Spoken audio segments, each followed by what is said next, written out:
ఇక రేపటితోటి రేపు 11 తారీఖు 5 గంటలకు మొత్తం ప్రచారం ముగుస్తుంది.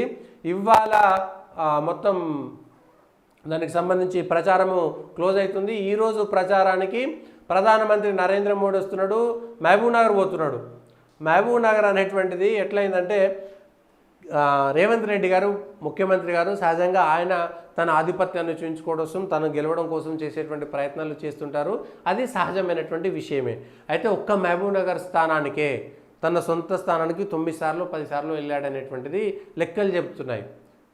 ఇవాళ మన ప్రధానమంత్రి నరేంద్ర మోడీ కూడా మహబూబ్ నగర్ స్థానానికి నారాయణపేటకు ఎక్కడికో వెళ్తున్నారు. డీకేఆర్నకు సంబంధించి అక్కడ పోటాపోటీగా సాగుతున్నది.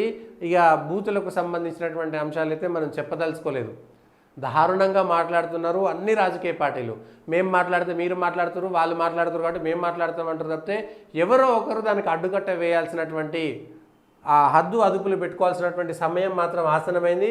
ఇవాళ నరేంద్ర మోడీ వచ్చిన తర్వాత ఏం చేస్తారు? ఇప్పటికే అమిత్ షా నిన్న భువనగిరికి వెళ్ళిండు, భువనగిరిలో మాట్లాడిండు, మళ్ళీ ఎక్కడనో ఇబ్రహీంపట్నంలో ఎక్కడనో మాట్లాడిండు.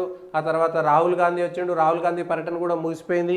ఇవాళతోటి కేసీఆర్ పర్యటన కూడా, కేసీఆర్ అసెంబ్లీ ఎన్నికల్లో సిద్దిపేటలోనే ముగించిండు లాస్ట్ మీటింగు. ఇవాళ కేసీఆర్ మళ్ళా ఆయనకు సంబంధించినటువంటి ఫైనల్ మీటింగు అక్కడనే ఉన్నది. ఆయనకు సంబంధించిన మీటింగ్ మళ్ళా సిద్దిపేటతోటే ముగుస్తున్నది. సో సిద్దిపేటలో ఆయన మెదకు మహబూబ్ నగర్లో గెలవాల్సినటువంటి తప్పనిసరి పరిస్థితి మన ముఖ్యమంత్రి గారు రేవంత్ రెడ్డికి ఉంది.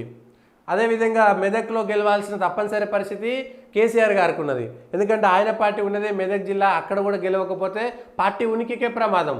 రేపు మెదక్లో ఓడిపోతే కేసీఆర్ పార్టీకే ఉనికికే ప్రమాదం. ఇప్పటికే ఆ పార్టీకి సంబంధించినటువంటి కాళ్ళ కింద నీళ్ళు వచ్చినట్టుగా కనబడుతుంది.